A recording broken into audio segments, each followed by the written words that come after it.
হ্যাঁ, নেটওয়ার্কের বাইরে চলে যাচ্ছি, কিন্তু যাচ্ছিটা কোথায়? তো আজকের গন্তব্য হচ্ছে বগা লেক। বাংলাদেশের পার্বত্য চট্টগ্রাম অঞ্চল প্রাকৃতিক সৌন্দর্য ভরপুর। তারই এক রহস্যময় এবং মনোমুগ্ধকর স্থান হচ্ছে রুমা ও বগা লেক।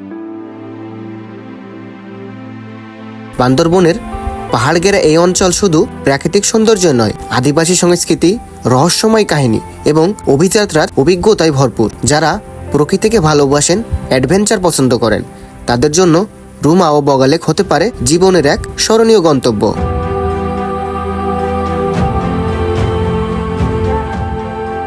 বগা লেক বাংলাদেশের সর্বোচ্চ উচ্চতায় অবস্থিত একটি লেক, যার অবস্থান রুমা উপজেলার কিনারে প্রায় 1700 ফুট উচ্চতায় অবস্থিত।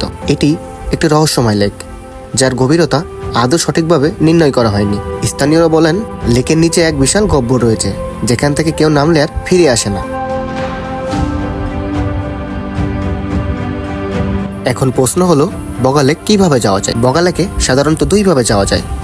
একটা হলো বাইকে, আরেকটা হলো চাঁদের গাড়িতে। প্রথমে বান্দরবন শহর থেকে চাঁদের গাড়ি অথবা বাইক নিয়ে চলে আসতে হবে রুমা বাজারে। রুমা বাজারের সামনে রুমা জোন অবস্থিত, যেখানে সেনাবাহিনীদের কাছ থেকে একটি ছাড়পত্র নিতে হবে। তারপর চাঁদের গাড়ি বা বাইক নিয়ে চলে যেতে হবে বগা লেকে।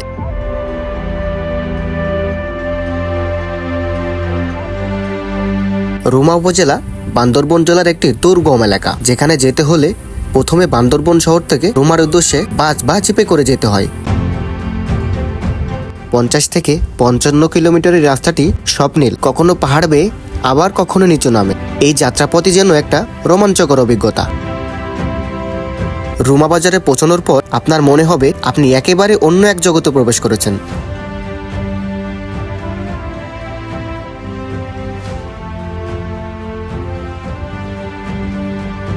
এখানে পাহাড়ি বম, মারমা, চাকমা এবং বিভিন্ন জাতিগোষ্ঠীর মানুষের বসবাস। তাদের জীবনযাপন, পোশাক, ভাষা এবং আতিথেয়তা আপনাকে মনোমুগ্ধ করবে।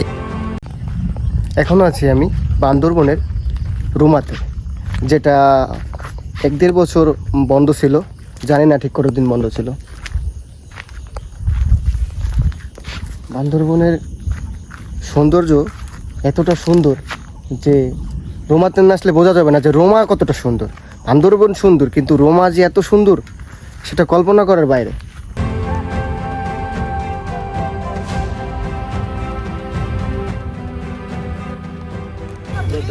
আমি এখন দাঁড়িয়ে আছি বগা লেকে, যেটা বান্দরবন জেলার রুমা উপজেলায় অবস্থিত। এটার উচ্চতা 3000 ফিটের মতো। যেটা বাংলাদেশের একটি স্বচ্ছতম লেক। এটার পানি অনেক পরিষ্কার, কিন্তু অনেক ভয়ঙ্কর। এখানের স্থানীয়রা জানায়, এটা ভয়ানক হওয়ার পাশাপাশি এখানে কিছু অদ্ভুত কর্মকাণ্ড হয়, যার জন্য এখানে সাধারণত আর্মিরা এখানে নামতে নিষেধ করে আর কি। অবশ্য আমরা এক সাইডে লেবে গোসল করছি, কোনো সমস্যা হয়নি। আর এটা প্রায় 1.5 বছর মতো অফ ছিল কুকিচিনের কারণে। এখন সাধারণভাবে খুলে দেওয়া হয়েছে, ফুলভাবে এখনো খুলে দেওয়া হয়নি, কিন্তু খুবই সীমিত সময়ের জন্য, বা কখন অফ হয়ে যাবে কেউ বলতে পারে না। আর পাশের যাওয়ারও অনুমোদন নেই, জাস্ট বগা লেকের আশেপাশে যাওয়ার অনুমোদন আছে। এর পাশে ওই দিকেও যাওয়ার অনুমোদন নেই, এই পাশেও যাওয়ার অনুমোদন নেই। যেটুকু যাওয়ার অনুমোদন আছে আমরা সেটুকুই কভার করব, দেখব, ঘুরবো, আর কি কি করি সেটাও আপনাদের জানাবো। রোমা থেকে বগা লেক আসার যে রোডটা, এটা অনেক সুন্দর। এই রোডে যে একবার আসবে, এই রোডের প্রেমে তাকে পড়তেই হবে। আর পাশে কিছু জঙ্গল আছে, যেটা পাহাড়ের ওই একদম উপরে, যেটা এখন যাওয়া সম্পূর্ণ নিষিদ্ধ, কিন্তু 1 মাসের মধ্যে হয়তো বা এটা ছেড়ে দিতে পারে। তখনকার ভিউটা হবে জাস্ট অসাধারণ। এখানে একটা মসজিদও আছে, এখানকার আর্মি অথবা সাধারণ মানুষের জন্য এটা উন্মুক্ত। আজকে অনেকগুলো বাইকার আসছে এখানে। 2 দিন হলো এই এলাকাটা সবার জন্য উন্মুক্ত করা হয়েছে, কিন্তু অনেক প্রোটোকল, অনেক সিকিউরিটি পারপাস সব কিছু চেকিং করে তারপরে 4 জায়গায় সম্ভবত আমাদের চেকিং করেছে। সব কিছু চেক করছে, তারপরে আমাদের পারমিট দিছে। আমাদের সাথে গাইডও আছে, আমরা গাইড নিয়ে আসছি। গাইড ছাড়া যদি কেউ আসে তাদের ঢুকতে দেবে না। তো যারা আসবে অবশ্যই তারা গাইড নিয়েই আসবে আর কি। এখানে একটি গ্রাম আছে, বং সম্প্রদায় লোকজন এখানে বসবাস করে। তারা খুবই অতিথিপরায়ণ, শান্তিপ্রিয় লোকজন আর কি। এদিকে লেকে 2টা বোর্ড দেখা যাচ্ছে, কিন্তু এটা সাধারণ জনগণের জন্য উন্মুক্ত না, এখন উন্মুক্ত করিনি। যদি হতো এটা কাইকিং এর জন্য একটা বেস্ট প্লেস হতো।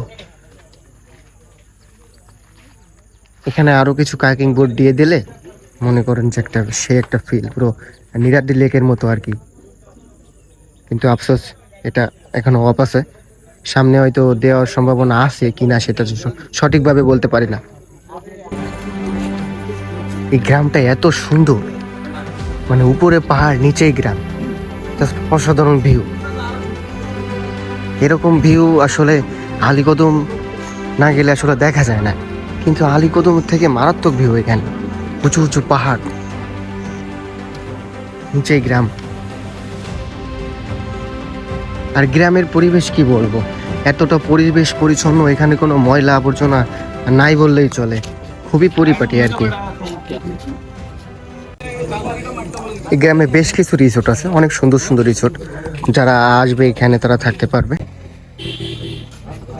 এই গ্রামে কারেন্টের কোনো ব্যবস্থা নেই, তো যারা যারা আসবেন অবশ্যই 2 থেকে 3টা পাওয়ার ব্যাংক আনবেন। এটা হচ্ছে লেক ভিউ কটেজ, আপনাদের দেখাই লেক ভিউ কটেজটা আসলে কি কতটা সুন্দর। কিছু বাইকার আসছে এখানে।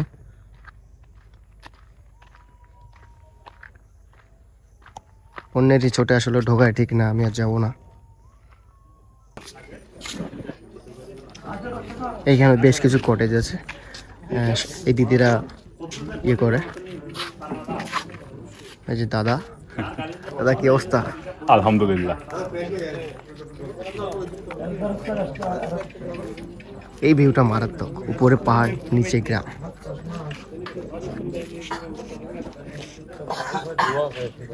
এখানকার দিদিরা খুব ভালো, আমাদের যাবতীয় যা যা লাগছে তারা দিছে। অ্যান্ড আমাদের কটেজে এক একজনের ভাড়া পড়ছে জনপ্রতি 300 টাকা মনে হয় আর কি। আমরা আসছি 12 জন।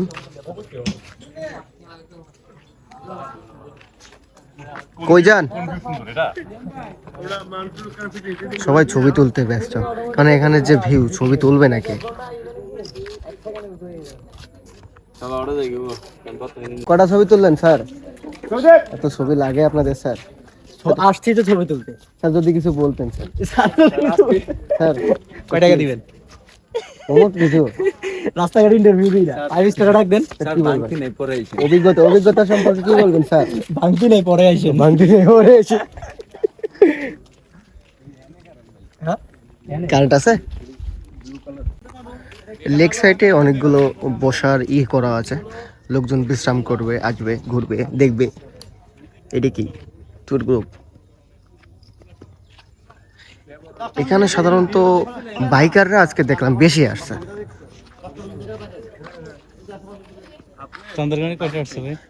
চাঁদের গাড়ি অগণিত ভাই, খুলছে তো 1.5 বছর পরে খুলছে।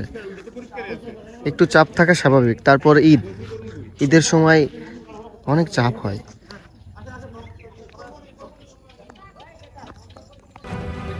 এই যে আমাদের গুণধর ছেলেরা লেকের সৌন্দর্য উপভোগ করছে।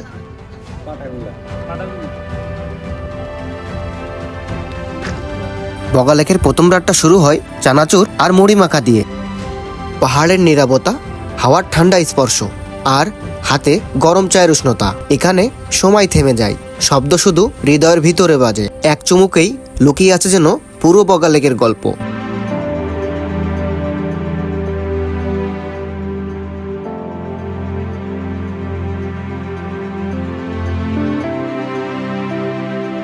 রুমার পাহাড়ের পথে চলা মানে গল্পের ভিতর ঢুকে পড়া। একদিকে পাহাড়ের উচ্চতা, অন্যদিকে সবুজে মোড়া শান্ত গ্রাম। এখানে প্রতিটা মোড়েই লুকিয়ে আছে নতুন এক দৃশ্য।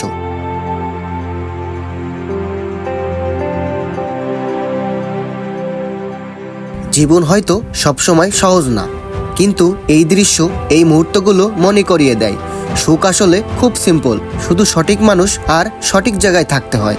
আর এভাবেই কেটে গেল আমাদের বগা লেকের দিনগুলো।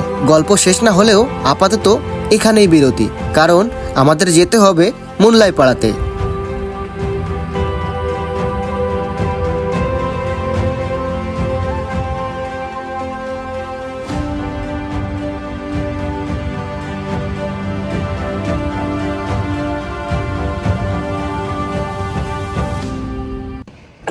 এখন যে পাড়াটাতে আছি এটা হচ্ছে মুল্লাই পাড়া, যেটা বাংলাদেশের সব থেকে সুন্দর পাড়া আর কি।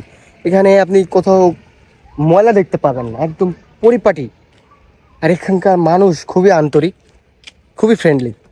আপনি এখানে এসে সব ফ্যাসিলিটি পাবেন। রুমাতে ঢোকার সময় টুরিস্টরা এখানে বিশ্রাম নেয়। এখানে কিছু দোকান আছে, রেস্ট করার জায়গা আছে, সবাই এখানে এসে রেস্ট করে। আমরা এখানে এসে দাঁড়িয়েছি রেস্ট করতে। আমি আপনাদের পাড়াগুলো দেখাই।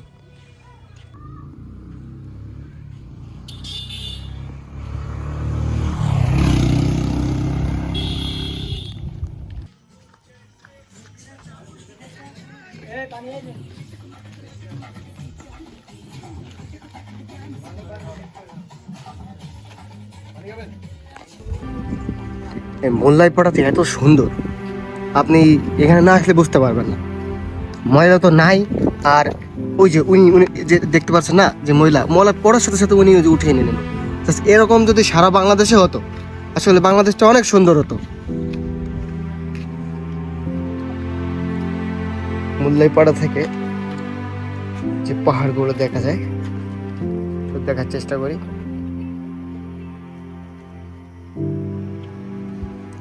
পাড়ার বাড়ি ঘরগুলো অনেক সুন্দর, ছোট ছোট 3 সেটের বাসা,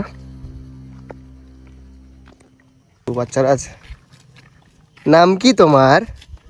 আমার নাম হ্যাঁ। সাইফুল। দাঁড়াও, তোর নাম কি? আমার নাম সাইফুল। হ্যাঁ, আচ্ছা আচ্ছা, যাও, গরমেতে তোমার দাঁড়ায় রাখা ঠিক হবে না।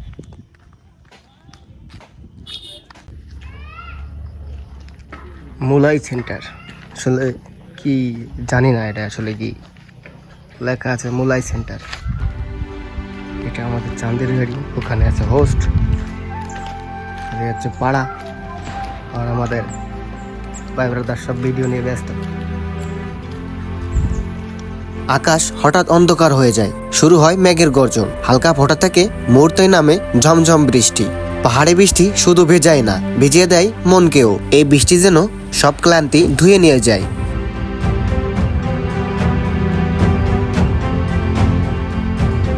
সব যাত্রা শেষে বাড়ি ফিরতে হয়, কিন্তু পাহাড় সবসময় মনে করিয়ে দেয়, সুখ শুধু গন্তব্য নয়, সুখ লুকিয়ে আছে পুরো যাত্রার ভেতরেই। আজকের ভিডিও এতটুকুই, ভালো থাকবেন, দেখা হবে অন্য কোনো পাহাড়ে। আল্লাহ হাফেজ।